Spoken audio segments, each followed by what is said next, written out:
굿모닝, 좋은 아침입니다. 오늘은 7월 18일 금요일입니다. 오늘도 말씀 앞에 나오신 여러분들을 주님의 이름으로 축복하고 또 환영합니다. 오늘부터 우리는 에스겔서의 말씀을 함께 묵상하게 되는데요.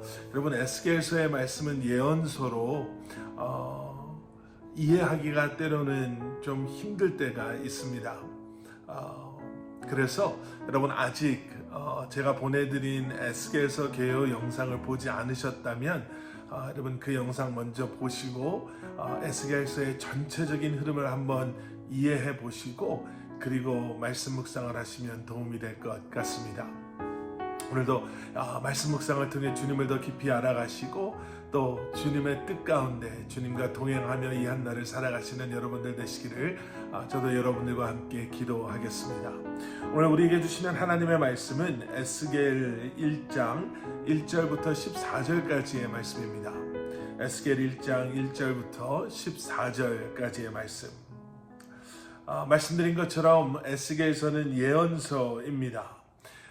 그래서 여러분 예언서의 말씀을 가지고 우리가 말씀 묵상을 한다는 것이요 좀 쉽지가 않을 때가 있습니다.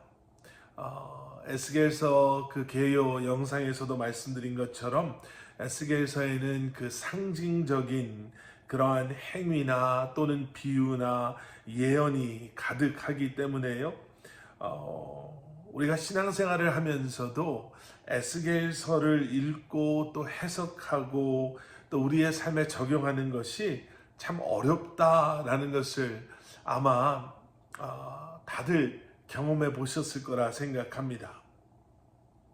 하지만 우리가 이제 에스겔서의 말씀을 함께 묵상하면서 다시 한번 에스겔서를 통해서도 우리에게 허락하실 하나님의 그 은혜를 한번 기대하시면서 사모하는 마음으로 또 기도하는 마음으로 우리가 함께 말씀 묵상할 때 하나님께서 우리에게 허락하시는 차고 넘치는 은혜가 분명히 있을 거라고 확신합니다. 이 에스겔이라는 사람은요, 이 사람의 이름의 뜻은 하사크라는 이 단어와 엘이라는 단어가 합쳐진 그러한 이름입니다. 이 하사크라는 이 단어의 뜻은요, 그가 강하다라는 의미의 단어이고요. 엘이라는 단어는 우리가 잘 아는 것처럼 하나님이라는 그러한 단어입니다. 그래서 이 두 단어가 합쳐진 에스겔이라는 이름은요, 하나님은 강하시다라는 의미 또는 하나님께서 그를 강하게 하신다, 우리를 강하게 하신다라는 이러한 의미를 가지고 있는 이름입니다. 오늘 본문 2절과 3절의 말씀을 보시면요, 에스겔에 대해서 오늘 본문 말씀은 이렇게 소개합니다. 그는 부시의 아들이며 제사장이었다라고 이렇게 소개하고 있죠. 그리고 1절로 돌아가서 보시면 에스겔의 나이가 30살이 되었을 때 하나님께서는 그 에스겔에게 환상을 보여주시면서 에스겔로 하여금 제사장의 직을 이제 수행하도록 말씀하십니다. 그런데 그 제사장의 직을 어디서 감당하게 하시나? 여러분 오늘 말씀을 통해서 이미 읽고 보신 것처럼 바벨론 포로 생활을 하는 바로 그곳에서요. 포로로 있는 이방의 땅 바벨론에서 그 사역을 감당하게 하셨다라는 거예요. 에스겔서는 전체가 48장으로 되어져 있습니다. 그리고 그 전체를 좀 나눠보면은요, 1장부터 24장까지의 말씀은 이스라엘이 멸망하기 전 그 심판받는 그 심판의 모습을 기록하고 있고요. 그 뒤에 25장부터 32장까지에는 이제 이방 나라에 대한 심판에 대한 말씀이 그 내용입니다.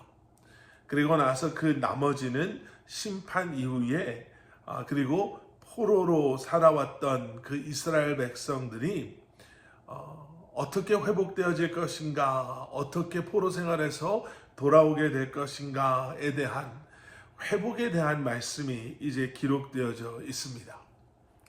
자, 다시 오늘 본문 말씀으로 돌아가셨어요. 오늘 본문 말씀 1절은 어떻게 시작이 되는가? 1절 말씀, 30년째 되는 해 넷째 달 5월에 내가 그발 강가에서 포로들 가운데 있는데 하늘이 열려 하나님의 환상을 보았다. 하나님께서 에스겔에게 환상을 보여주세요. 그런데 그 환상을 보여주신 곳이 어딘가? 그발 강가였다라는 거예요. 이게 왜 중요합니까? 이걸 가지고 뭘 묵상을 해야 하는가? 여러분, 그발 강가는 어떠한 곳이었냐면요, 바벨론으로 이스라엘 백성들이 포로로 끌려간 후에 정말 힘들고 어려울 때마다 그곳에 나와 눈물로 하나님의 이름을 부르며 기도하고 찬양했던 곳이 바로 그발 강가였습니다. 무엇을 이야기하고자 하는가? 하나님께서 에스겔에게 환상을 보여주셨던 곳은 그냥 아무 의미 없는 장소가 아니라 하나님을 찾고 하나님의 이름을 부르던 바로 그곳에서 하나님께서는 하나님의 환상을 보여주셨다라는 거예요. 하나님께서 임하시는 곳, 하나님께서 우리를 찾아주시고 우리에게 환상을 보여주시는 곳, 바로 그것은 우리가 눈물로 기도하고 하나님의 이름을 부르는 그 예배하는 바로 그 장소임을, 그 자리임을 여러분 기억하시기를 축원합니다. 어떠한 장소가, 어떠한 특정한 곳이 중요하고 뭔가 더 특별하다라는 것을 말씀드리는 게 아니에요. 우리가 매일 아침 말씀 묵상을 하고 기도하는 그 옷장 속, 우리가 매일 주님의 이름을 부르며 주님을 찬양하는 바로 그 자리가 하나님께서 우리에게 크고 놀라운 것을 알게 하시고 보게 하시고 우리를 만나주시는 그곳이 되는 줄 믿습니다. 그리고 나서 3절 말씀은 이렇게 또 기록되어져 있습니다. 갈대아 사람의 땅 그발 강가에 있던 부시의 아들이며 제사장인 에스겔에게 여호와의 말씀이 임했다. 그곳에서 여호와의 손이 에스겔 위에 있었다. 하나님의 말씀이 있었다. 여호와의 손이 에스겔 위에 있었다. 말씀드렸죠. 지금 에스겔은 포로 생활 중이었습니다. 포로로 잡혀간 후에 바벨론의 억압과 이방 신들의 영향력 아래 놓여 있었지만 여전히 하나님의 말씀이, 여호와의 손이 그와 함께 있었다라는 거예요. 여러분, 우리의 생활이 어떠하든, 우리가 어떤 시대를 살아가든, 우리가 어떠한 상황과 또 어떠한 환경 속에 있건 여러분 기억하셔야 할 것은 하나님의 말씀이 우리와 함께 하시고 하나님의 손이 우리와 함께 하심으로 우리를 보호하시고 우리를 인도하시고 그리고 우리를 다스리시는 줄 믿습니다. 하나님의 다스리심에는요, 한계도 제한도 없습니다. 그리고 그러한 하나님의 손은 늘 우리와 함께 하시는, 우리의 삶을 책임져 주시는 그러한 손, 하나님은 그러한 분이심을 기억하시고 오늘도 그러한 믿음 속에 다시 한번 우리가 있는 곳에서 주님의 이름을 부르며 주님과 함께하는 삶을 살아가시는 여러분들 되시기를 간절히 축원합니다. 함께 기도하시겠습니다. 사랑의 아버지 하나님, 주님 감사합니다.